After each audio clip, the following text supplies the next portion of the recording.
Hello दोस्तों, स्वागत है आपका उपागम एकेडमी पे। दोस्तों, आप लोगों की तैयारी अब बहुत अच्छी चल रही होगी और अब हम लोग बहुत ही जल्द मध्यकालीन भारत को ख़त्म कर इम्पॉर्टेंट टॉपिक जो मॉडर्न हिस्ट्री आधुनिक भारत से जो क्वेश्चंस आते हैं हम उसकी और बहुत जल्द चलेंगे और बहुत जल्द हम आप लोगों को क्वेश्चंस आंसर के सीरीज भी प्रोवाइड करवाएंगे। दोस्तों चलिए आज हम बात करते हैं मध्यकालीन भारत में अकबर के बाद उसके बेटे सलीम के बारे में। सलीम शेख सलीम चिश्ती की दरगाह जो फतेहपुर सीकरी में है, अकबर बहुत ज़्यादा प्रभावित था। किससे? तो सलीम से। चिश्ती संप्रदाय के जो शेख सलीम चिश्ती थे उससे बहुत प्रभावित थे और उसने अपने बेटे का नाम जहांगीर रखा और इसका जन्म 1569 ईस्वी में। इसकी माता का नाम था मरियम उज्जमानी। मरियम महल हम पिछले बार पढ़ाए हैं दोस्तों। सिकंदरा में अकबर का चाह था कि हम सिकंदरा में मेरा जो कब्र है सिकंदरा में रहे दफनाया जाए, हमें वहाँ पे और उस पर मेरा मकबरा बनाया जाए। हमने पिछले वीडियो में करेक्ट भी करवाया दोस्तों कि जो अकबर का मकबरा है वो सिकंदरा में है, लेकिन उसे बनाया किसने था? जहांगीर ने बनाया था। सिकंदरा में भले दफन किया गया अकबर को, लेकिन इसे बनाया किसने? जहांगीर ने। 1605 में अकबर की मृत्यु के बाद यह गद्दी पे बैठा और इसके अपना नाम रखा नसीरुद्दीन मोहम्मद जहांगीर बादशाह गाजी। बादशाह गाजी। राज्याभिषेक के बाद चूंकि जलाउद्दीन मोहम्मद अकबर बादशाह गाजी और नसरुद्दीन मोहम्मयू इन सभी नामों को इसने अपने नाम में अपने पिता और अपने दादा के नाम को जोड़ा और अपना नाम मध्य में रखा। बोला कि मेरे दादा और मेरे पिता मेरे सब कुछ है, उन्हें अपना आदर्श माना। न्याय की जंजीर के लिए जहांगीर को जाना जाता है। उसके बाद हम बताएंगे इन्होंने दो ऐसी नीति चलाई जिसमें कहा गया कि जितने भी मनसबदार हैं जो घोड़े रखते हैं उन्हें 2 अस्पा और सिंह अस्पा यह प्रणाली चलाई। उसका मतलब था दोस्तों कि उन मनसबदारों को अपनी जो सेवाएं हैं जिनमें वो सवार होते हैं उन्हें अपने सेवाओं से 2 गुना और यहाँ 3 गुना घोड़े रखना जरूरी है। तो अस्तबल का भी निर्माण करवाया आगरा में। किसने? जहांगीर ने। अब जहांगीर की पत्नी की बात करें तो 2 पत्नियां इम्पोर्टेंट है, वैसे तो बहुत सारी थी, इम्पोर्टेंट 2 है। एक नूरजहां मेहरुनिस्सा का नाम सुना होगा। नूरजहां की कहानी अभी आपको पढ़ाएंगे। उसमें दोस्तों जगत गोसाई पूछा जाता है कभी कभी, क्योंकि जहांगीर के बाद शाहजहां हम पढ़ाएंगे। शाहजहां मुग़ल साम्राज्य की गद्दी पे बैठता है। खुर्रम इसका बचपन का नाम रहता है। तो जो जगत गोसाई राजा उदय सिंह की पुत्री थी उससे शादी कर लिया जहांगीर ने और एक पुत्र हुआ जहांगीर का पुत्र शाहजहां जो गद्दी पे बैठा। ठीक है। और नूरजहां की जो माता थी असमत बेगम, इन्होंने इत्र की खोज की थी। परफ्यूम जो होता है वो सुगंधित फूलों से बनाया जाने वाला, इसकी निर्माण या खोजकर्ता वो असमत बेगम नूरजहां की माता थी। और ये 2 नाम हैं उस्ताद मंसूर और हसन। चूँकि चित्रकला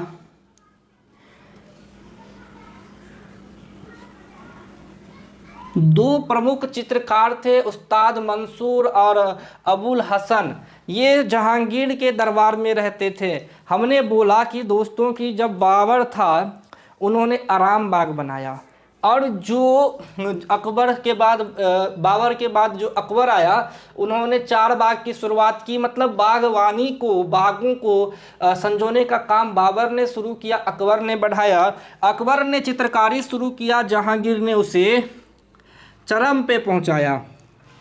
एक क्वेश्चंस रहता है, चलिए अब इसको मिटाते हैं। जो 2 क्वेश्चंस आपको कभी कभी एग्जाम में पूछे जाते हैं वह 2 क्वेश्चंस जहांगीर और शाहजहां से रिलेटेड है कि चित्रकारी में मुग़ल साम्राज्य में चित्रकारी कब अपने चरम पे रहा। तो वो रहता है जहांगीर के समय में। और सर पूछा जाता है कभी स्थापत्य कला तो वो होता है शाहजहाँ के समय में। शाहजहाँ के समय में सन स्थापत्य कला का सबसे बड़ा नमूना आज भी आपको देखने को मिलता है और वह है दोस्तों ताजमहल। ताजमहल आज भी आश्चर्य में गिना जाता है, जबकि चित्रकारी में आपको जब अकबर का महल जाओगे, शीश महल जाओगे, तो उनकी दीवारों पे जो चित्रकारी आज भी देखने को मिलती है, उस समय इतनी सुंदर चित्रकारी की जा रही होगी, आप सोच भी नहीं पाओगे जब आप वहाँ जाओगे। तो जहांगीर के बारे में आपको चलिए कुछ इम्पोर्टेंट पॉइंट पढ़ाते हैं जो कि एग्ज़ाम में कभी कभी आते हैं। दोस्तों, जहांगीर का जो सबसे बड़ा बेटा था उसका नाम था खुसरो। खुर्रम शाहजहाँ का नाम था। खुसरो ने 1606 ईस्वी में खुसरो ने अपने पिता जहांगीर के विरुद्ध विद्रोह छेड़ दिया। गद्दी प्राप्त करने के लिए पिताजी के विरुद्ध षड्यंत्र किया और पिताजी को हटा के खुद गद्दी पर बैठना चाहा। इसमें इसकी मदद की सिखों के पांचवें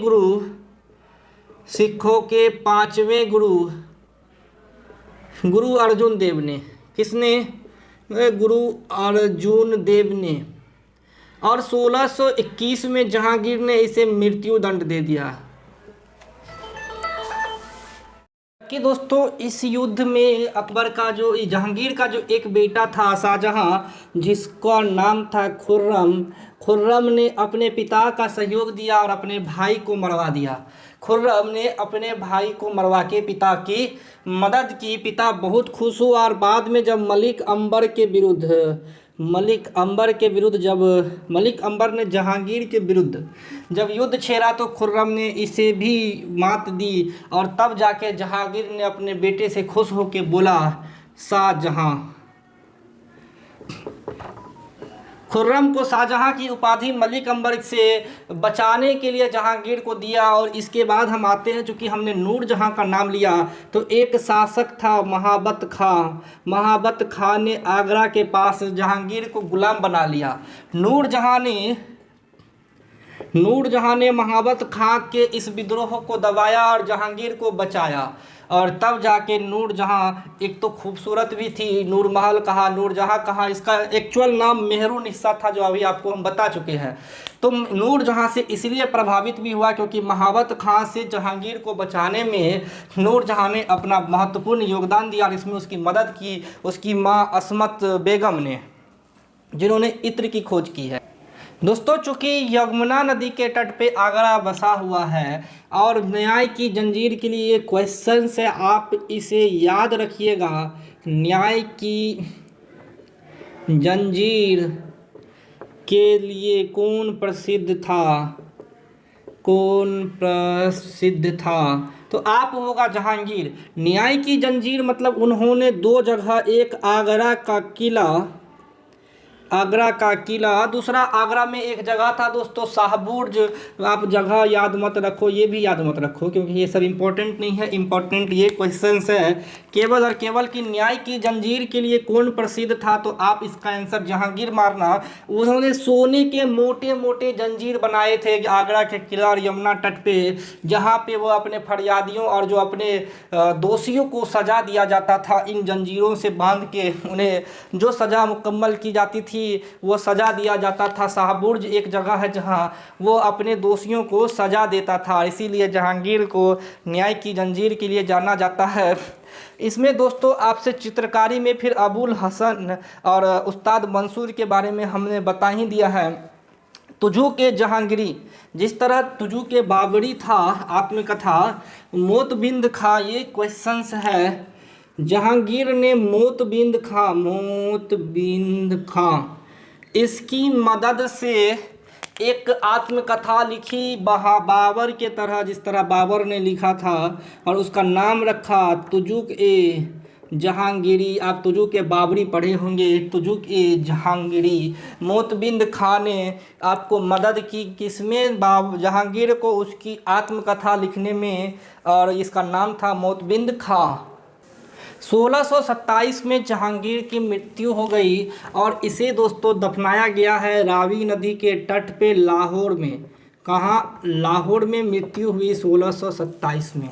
तो दोस्तों एक एक करके अगर हम अकबर, हुमायूं, इन सभी के मकबरे की बात करें तो बाबर को पहले आगरा में दफनाया और आगरा से फिर ले गया कहाँ, काबुल में। आप जानते ही हैं कि हमने बोला था कि बाबर की मृत्यु हुई आगरा में और आगरा में उन्हें दफन किया गया, लेकिन बाद में उसे उसके क्या बोलते हैं इच्छा अनुसार काबुल में दफनाया गया।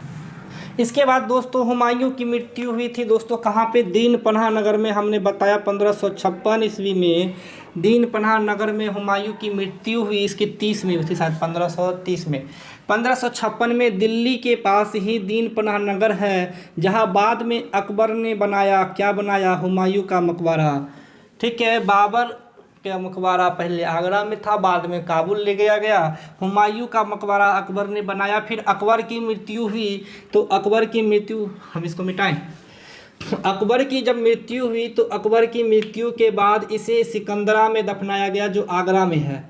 सिकंदरा आगरा से 15 किलोमीटर दूर है। अगर आगरा से आप सेंटर से भरतपुर की तरफ जाओगे तो आपको यहाँ फतेहपुर सीकरी मिलेगा और टुंडला की तरफ जाओगे तो यहाँ आपको सिकंदरा मिलेगा। सिकंदरा बस स्टेशन आगरा का फेमस बस स्टेशन है और यहीं पे एक जो है क्या कहते हैं गुरुद्वारा बनाया गया है, उसके बारे में भी हम जानकारी देंगे। ठीक है, तो अकबर का मकबरा कहाँ है, ये मकबरे सभी हम पढ़ा रहे हैं जहांगीर, ये सिकंदरा में। और जहांगीर की मृत्यु जब हुई तो इसी मृत्यु पे रावी नदी के तट पे दफनाया गया, लाहौर आज के पाकिस्तान में। और नूरजहाँ ने यहाँ एक मकबरा बनाया था, इसकी पत्नी नूरजहाँ ने जहांगीर का मकबरा बनाया।